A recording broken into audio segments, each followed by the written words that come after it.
La verdad que para mí es un placer estar aquí con vosotros y compartir esta charla sobre inteligencia artificial y con tres cracks que me acompañan de cómo nos está afectando la toma de decisiones financieras y cómo nos afecta la confianza de un sector tan sensible como el nuestro, ¿no? Y antes de entrar en materia, aunque iba a ir directamente a las preguntas, sí, si queréis hacer una breve introducción de quiénes sois, dónde estáis, vuestra experiencia. Vamos en orden, ¿o qué? Mira, soy Luis Garay, socio en el equipo de inversión de Sama y Pata y llevo invirtiendo en tecnología desde 2012, a 13 añitos. Yo soy Toni Berga, soy el co-CEO de Embat. Embat es una fintech española que hace soluciones integrales de gestión de tesorería para corporates. Y yo soy Pablo Gil, soy cofundador y co-CEO de PropHero. Somos una plataforma de gestión de patrimonio inmobiliario. Pues para empezar meternos en materia, si os parece, Toni y Pablo, os voy a hacer una pregunta a vosotros dos. Como compañías que surgisteis antes de este boom de la inteligencia, de este paradigma de la inteligencia artificial, ¿cómo habéis navegado con el cambio, ¿no? ¿Cómo os habéis adaptado? ¿Empiezo yo? Dale.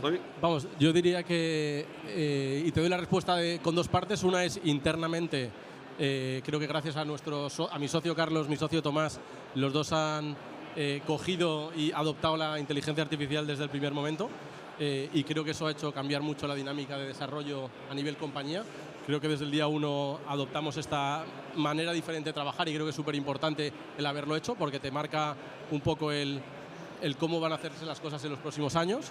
Y luego más hacia nivel cliente ha sido una obsesión nuestra porque los clientes cada vez más esperan que desarrollemos soluciones de inteligencia artificial. Antes la expectativa de un cliente era que desarrolláramos software y que automatizáramos procesos. Ahora el cliente activamente y proactivamente te pregunta qué soluciones de inteligencia artificial le puedes proponer al cliente para que sus procesos ya no sean meramente automáticos, sino 100% autónomos. Entonces esperan mucho de ello, ¿no? Entonces, bueno, lo estamos viviendo con mucha incertidumbre. Seguro que Luis también hablará mucho de esa parte de la incertidumbre y del mercado, pero vamos, también lo vemos con mucho positivismo. Pablo, ¿en vuestro caso?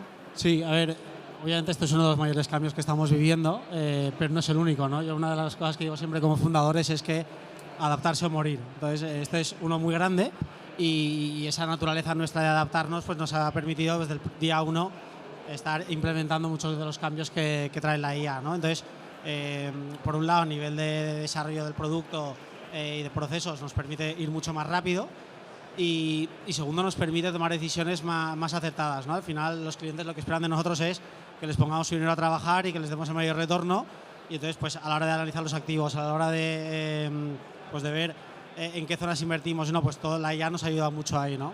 Entonces, yo creo que al final es una cuestión de lo que decía Toni, ¿no? De esa incertidumbre.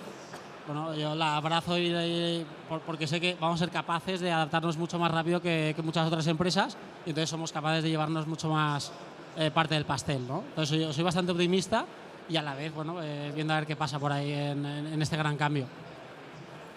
Y a mí sí me gustaría saber, con este cambio, ¿no? de cuando no usábamos la inteligencia artificial, no habían salido empresas que ya habían nacido con la IA desde el inicio. Desde un punto de vista del inversor, Luis, ¿cómo habéis pivotado o cómo os ha afectado ese análisis de empresas que no adaptaban la inteligencia artificial, pre-inteligencia artificial, a las empresas que nacen ahora ya con la inteligencia artificial per se? Creo que el análisis sigue siguiendo pautas bastante similares. Dentro de lo que cabe ha habido un boom de empresas nativas de inteligencia artificial que tienen un crecimiento exorbitado, un crecimiento viral, digamos, y que genera un poco... no te puedes guiar por las mismas métricas exactas que usarías pre-inteligencia artificial, pero al final del día, como inversor, nosotros en Sama y Pata lo que estamos obsesionados es con la defensibilidad. Da igual cómo le esté yendo a una empresa hoy, lo que nos importa es cómo le va a la empresa dentro de 7 a 10 años, que es durante el periodo durante el cual nosotros vamos a desinvertir, ¿no? Entonces, y la idea es, si no tienes esa defensibilidad, no vas a maximizar los márgenes y no vas a maximizar los retornos para nuestros inversores. Entonces, ¿Cómo ha cambiado pre y post? Te diría, la defensibilidad post inteligencia artificial es mucho más difícil, hay mucha más presión competitiva porque el coste de crear empresas es menor, porque la capacidad de innovación de los incumbents, de las empresas grandes que ya están establecidas, es mayor, porque muchas veces vas a un cliente y te preguntan, oye, pero si eso lo puedo bytecode yo en 2 horas, ¿por qué te voy a pagar X? Con lo cual hay una presión en precios de los clientes, y lo que eso genera es que sea cada vez más y más importante desarrollar anclas, desarrollar formas de crear stickiness, de meterte en los workflows del cliente, de realmente conectarte y crear esos efectos de red que para nosotros es la clave del valor a escala, para poder realmente construir una empresa que construya equity value. Entonces cada vez es más difícil, ¿no?, encontrar esa diferenciación. Diría más difícil, pero las empresas que sean capaces de craquearlo van a estar posicionadas de una forma brutal. Y si lo piensas, a ver, o sea, nosotros hemos invertido, de hecho, o sea, tenemos varias participadas, 2 participadas, ¿no?, aquí. Entonces, mi tesis es que las empresas que están en el stage como Embat o PropGiro, por ejemplo, están posicionadas en el mejor momento de su vida para realmente tener la flexibilidad y la agilidad de adaptarse a esta nueva tecnología e incorporarla como parte nativa de su offering, y al mismo tiempo tienen el beneficio de tener distribución y tener una marca, un trust, o sea, no sé cómo se dice trust en español, confianza de sus clientes. La confianza de sus clientes, que al final hoy en día, o con la inteligencia artificial, va a ser otra de las palancas clave de defensibilidad. Y hay alguien dándole a un gong por ahí. Espera, voy a meter una cuña, y no porque estéis aquí, ¿no? Y ahí entiendo que el founder o los fundadores son muy importantes, ¿no? A la hora… 100%. Da igual tanta la tecnología de inteligencia artificial, al final los que lo van a llevar a cabo son ellos. O sea, si no tienes a unos founders cracks, yo creo que adaptarse y encontrar la solución adecuada en cada industria es prácticamente imposible. Yo si quieres, Gonzalo, quitándonos mérito, lo único que diría, y seguro que Pablo está de acuerdo, que hay industrias e industrias, ¿no? Entonces hay algunas industrias, y yo creo que las dos nuestras nos aplica mucho, donde la IA va a disruptir la industria. Si bien es cierto que el conocimiento técnico de nuestra industria específica va a tener una curva de adopción y una curva de generación de producto más larga que otros, ¿no? Y donde vas a encontrar maneras, como decía Luis, de diferenciarse. O sea, si piensas en productos más B2C, donde la única diferenciación es un user experience, posiblemente eso se va a democratizar y va a acabar siendo un commodity, ¿no? Pero cuando te vas a industrias como la de inversión de PropGiro, la nuestra de tesorería, son tan verticalizadas y requieren tanto expertise que la realidad es que aquellos que, y quitando de nuevo el crédito al founder, creo que cuando sabes mucho de una industria y consigues encontrar un nicho específico donde puedes crear de verdad valor vía inteligencia artificial, creo que ahí es donde va a haber muchas maneras de poderse diferenciar, ¿no? Cuando vas a otros modelos de industrias, consumer, como siempre digo, pues el mundo B2C, pues no sé, montar una plataforma de consumer de un ChatGPT, pues en cierto modo, entre comillas, lo podemos montar todos, ¿no? O sea, la gran revolución va a llegar cuando la industria adopte esa inteligencia artificial, o esas compañías como las vuestras que le den soluciones, en vuestro caso B2C, pero para ellas revolucionar, ¿no?, su propia industria. Sí, yo es que lo que creo también es, o sea, esa defensibilidad, y no sé si me estoy saltando preguntas o no, pero bueno, creo que viene al pego. Esa defensibilidad. Es el de la no te preocupes. Esa defensibilidad viene también de la capacidad de orquestar todo el ecosistema, ¿no? Yo creo que al final, si te centras solo en una de las patas de inversión inmobiliaria, en la búsqueda de activos, te estás quedando igual corto, ¿no? Al final el cliente lo que quiere es que le resuelvas todo, ¿no? Y ahí yo creo que con la IA tienes la capacidad de abarcar mucho más. Entonces, el que sea capaz de abarcar más, y para eso necesitas la IA, para poder llegar a más parte del proceso, y lo orquestras, ahí también ganas mucha defensibilidad cara al cliente. Y hablando un poco de sensibilidades dentro de los procesos de vuestras dos empresas, ¿no?, a la hora de adaptar la IA, donde la confianza es clave, ¿qué retos os habéis encontrado, ¿no?, para adaptar la IA a decisiones claves y estratégicas dentro de vuestras empresas, ¿no? manteniendo la confianza. Sí, eso es. Que yo creo que es lo fundamental, ¿no? Yo siempre explico que nosotros nunca vendemos IA. De hecho, hacemos mucho marketing de la IA y de cómo somos los cool kids en nuestra categoría. Pero si bien es cierto que nuestro cliente lo que busca, a tu pregunta, lo que busca es rigor, busca exactitud del dato, busca y tiene cero tolerancia al error. Entonces, nuestra obsesión siempre está en la parte de la experiencia usuario, hacer que la nueva experiencia de la IA sea totalmente diferencial, por un lado, pero creo que eso no añade valor. Creo que eso es un tema de creatividad donde puedes hacer una experiencia mejor, pero donde nosotros nos centramos especialmente por nuestra industria es en el gobierno del dato y en asegurarse que el dato de verdad es de valor. Esto lo dice mucho mi socio Carlos, que tú puedes, si tú recoges datos que no están trabajados y que son erróneos, lo único que vas a reportar de vuelta es outputs erróneos, ¿no? Entonces yo creo que uno de nuestros focos principales es, la trazabilidad del dato, asegurarnos que siempre el cliente es capaz de ver toda la trazabilidad de la información, le transparentamos todo lo que hemos hecho por detrás. Y creo que eso nos aplica a todos como financieros los cuatro, que si a nosotros nos dan un número, siempre preguntamos, sí, pero explícame el número, ¿no? ¿De dónde viene? Entonces, en la IA está muy bien poner números y demás, pero siempre yo creo que la clave principal o la tesis nuestra es, tenemos que poner capas de inteligencia artificial para añadir valor, pero siempre y cuando soltemos un dato y demos una decisión, que siempre esté sustentada por detrás y que el dato sea correcto. Nosotros es que siempre desde el principio hemos dicho que, o sea, antes incluso de la IA, que hablábamos mucho de la data, ¿no? Siempre encontrábamos para encontrar esos modelos de datos, para encontrar las mejores inversiones, las mejores zonas, pero siempre ha sido una combinación de esa data, que ahora con la IA se exponencia, y el expertise local, ¿no? Y al final la data no llega a decirte si el piso hay ocupaciones, por ejemplo, ¿no? O entonces el edificio pasa a ser una mala inversión, o si tiene algún defecto. Entonces hay una parte de expertise local y de partners locales, que nosotros siempre hemos dicho, volviendo a lo de la orquestación, el que es capaz también de aglutinar a todos esos partners y orquestarlos todos, bueno, pues ahí combinas las dos, ¿no? Voy a repetir lo del tema del dato, ¿no? O sea, y volviendo un poco y hilando con lo que estáis comentando, dentro de las compañías, ¿qué criterios usáis para combinar esos datos desestructurados con datos estructurados, ¿no?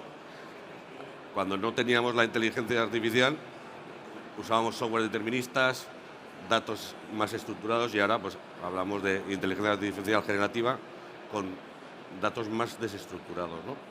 En decisiones tan sensibles. En mi caso, pues para decisiones financieras a través de Embat, ¿no?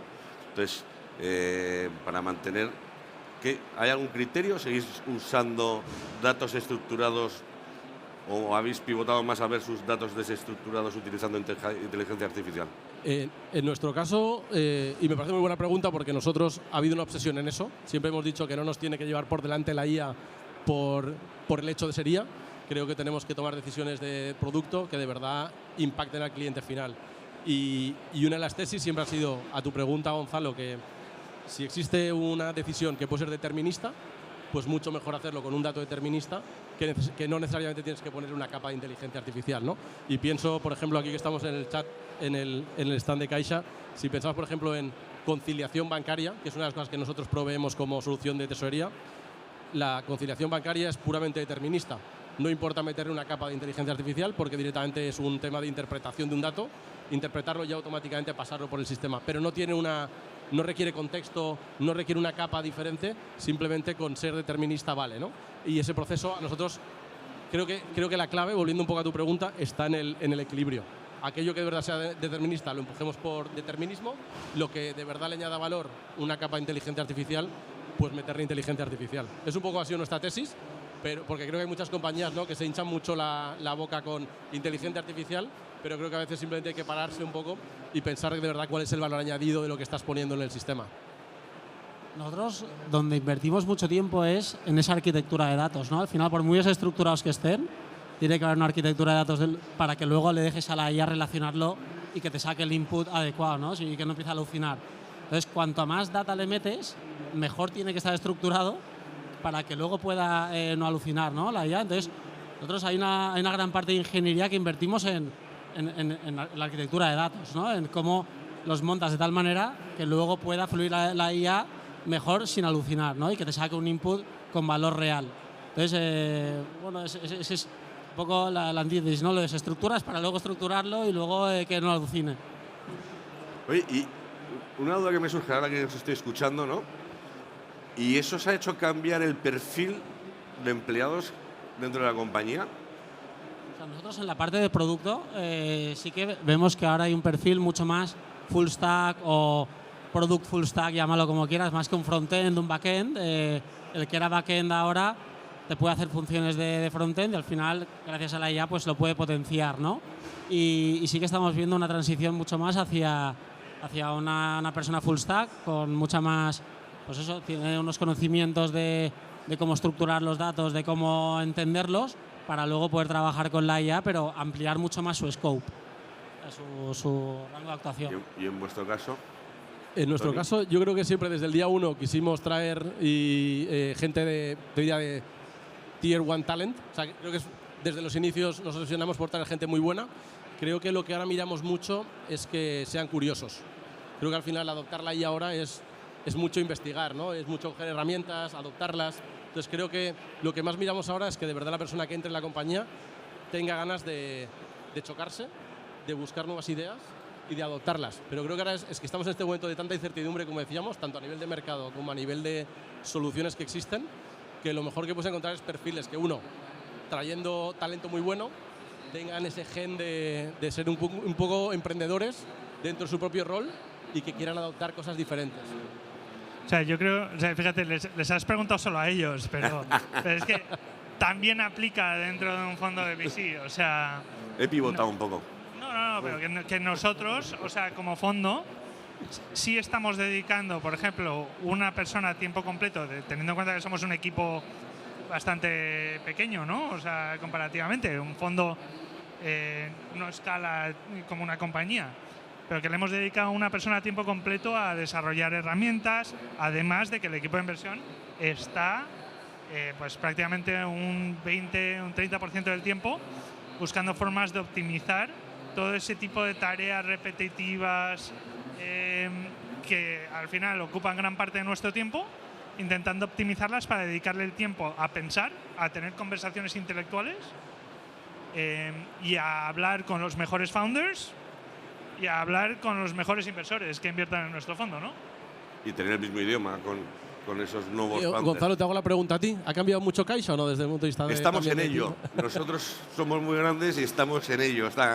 El año que viene vendremos con muchas más soluciones, ya veréis.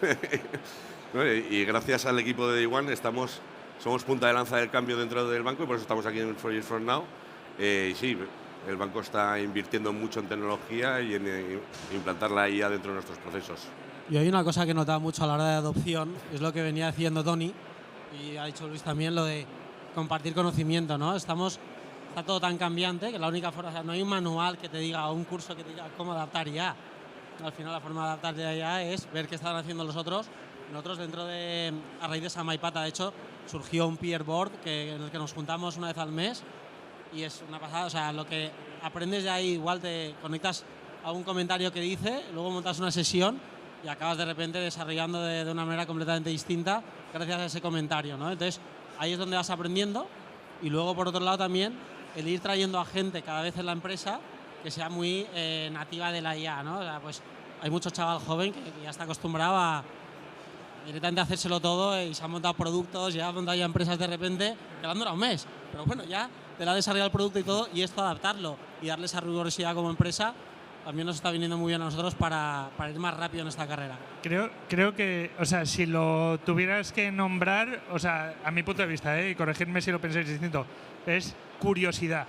Gente con curiosidad, porque hoy en día alguien curioso y con ganas de aprender se pone a trastear y en 4 días está teniendo un impacto bastante potente en la organización, ¿eh? Y es una mezcla de curiosidad y paranoia, ¿no? La que decimos siempre. Estás como todo el día diciendo, oye, me estoy quedando atrás, ¿cómo puedo correr más? Y te estés hablando con todo el mundo, pero es la combinación, ¿no? Es curiosidad, paranoia de que me estoy quedando atrás, ¿no? ¿Cómo puedo correr más? Bueno, No, vamos, simplemente iba a puntualizar que a nosotros lo que nos está pasando en la compañía es que tenemos ahora 2 estadios de talento, los que llevan mucho tiempo y que ya son seniors y que por tanto desde el punto de vista de producto les cuesta más adoptar la IA porque saben que son muy potentes, pero les está costando como cogerlo y tirarse un poco a la piscina. Y al punto que decía Pablo, las nuevas generaciones que ya vienen con todo el juguete de soluciones que utilizan para desarrollar código. Incluso ya están aprendiendo en sus respectivas carreras cómo desarrollar código con herramientas supletorias o complementarias a lo que venían utilizando. Entonces vemos como 2 velocidades de adopción, pero creo que sin duda, al punto que decías antes, tenemos que ser nosotros los founders y los líderes de las compañías los que lo empujemos, porque si no hay un poco de sponsorship interno, al final cada uno va cogiendo sus ritmos. Entonces yo lo agradezco siempre a mis socios, que son unos chalaos de la IA, que están todo el día viendo la manera para poderlo meter en todos los procesos de la compañía. Y una de las mayores dificultades también, al hilo de esta gente que trae muchas herramientas y muchas cosas, es cuál elegir o con cuál quedarte, ¿no? Al final, lo que hace un año era el mayor hype que había y esto lo utilizaba todo el mundo, ya se ha quedado obsoleta en un año. Sí. Entonces, esto también es una de las cosas que, incluso con el equipo de producto y tecnología, siempre hablo, oye, ¿cómo hacemos para, vale, nos quedamos con este, vamos con esta, démosle un poco más de recorrido, pero claro, sin el riesgo de quedarte atrás, que te está pasando por la un Ferrari y estás yendo con un Renault, ¿no? O sea, entonces, eso también nos cuesta mucho de discernir cuándo cambiar versus mantener un poco más. Por cierto, dinos si nos estamos enrollando, pero como este reloj se le ha ido la pinza… Al reloj se le ha ido la pinza, pero vamos bien. O sea, aquí nos podemos explayar. Pone que tenemos 22 minutos estamos que hay que pivotando rellenar. aquí. Va bien, la cosa va bien. Vamos bien, nos quedan 7 minutos. Al hilo con lo que estáis comentando, tendencias para los próximos años, para los próximos 3 años, ¿qué pensáis que va a ocurrir, ¿no? Pablo ha apuntado un poquito de la rapidez, la velocidad, ¿no? O sea, mojaros un poco, ¿cómo lo veis de aquí a 3 años? Pregunta abierta. Yo se lo dejo al experto. De aquí a 3 años, a nivel de cómo va a ser el software dentro de 3 años, digamos. No, la evolución hemos visto la evolución exponencial de la IA y qué tendencias vamos a ver en los próximos 3 años. Antes hablábamos de otro tipo de tecnología. Sigue creciendo a nivel logarítmico el performance de los modelos, ¿no? O sea, nosotros lo venimos hablando internamente en nuestros boards, pero o sea, que la capa de infraestructuras va a seguir mejorándose y que siga habiendo una inversión brutal es un fact. Está comoditizado y se irá comoditizando cada vez más. El coste de inteligencia, por así decirlo, cae como un plomo, y donde va a haber realmente la captura de valor va a ser en las aplicaciones verticalizadas, como puede ser Prop Hero Embat, ¿no? Que sean capaces de realmente crear esos arraigos en los workflows del cliente, en crear unos switching costs interesantes. Y yo creo que el software, antes nos preguntaban en otra charla si el software ha muerto o el SaaS ha muerto. O sea, el título atrae audiencia, pero la realidad es que es un poco más complejo que eso. O sea, el software seguirá siendo software, pero dejará de ser un software que usemos como seres humanos y será un software que trabaje para nosotros. Para nosotros. Eso es lo que yo creo que va a ser el agentic layer de aquí a 3 años. Y si me preguntas por Superintelligence, ya ahí dejo esas fumadas para el señor Elon Musk. No, te iba a preguntar… O para Tomás Puello, ¿no? También. Yo creo que para ir terminando tenía una pregunta para Luis, pero bueno, sí, te la voy a hacer. Es que has comentado algo, a lo largo del panel nos has estado comentando algo con la adopción de la IA, cómo las compañías como Embat y PropHero construyen esa diferenciación en valor, ¿no? Para el inversor, en construir valor para el inversor, cuando vemos que el uso de la inteligencia artificial, permitirme una expresión, está vulgarizando muchas compañías, ¿no? Y cómo me estoy diferenciando yo de la competencia para crear mejores productos y servicios y para al final tener un mayor valor para el inversor, ¿no? Lo voy a intentar sintetizar rápido para no monopolizar. Creo que hay una presión competitiva que ha aumentado significativamente con la inteligencia artificial. Coste de crear empresas ha bajado, el coste de innovación que mencionaba antes ha subido. tienes una dicotomía de buy versus build mayor, con lo cual una presión en precios. Y realmente volvemos a lo mismo. O sea, las empresas tienen que ser capaces de demostrar, por un lado, que tienen un producto que engancha, o sea, que generan una viralidad de producto. Y yo creo que eso es uno de los usos claves de la inteligencia artificial que estamos viendo para el crecimiento, para captura de mercado, para crear distribución lo más rápido posible.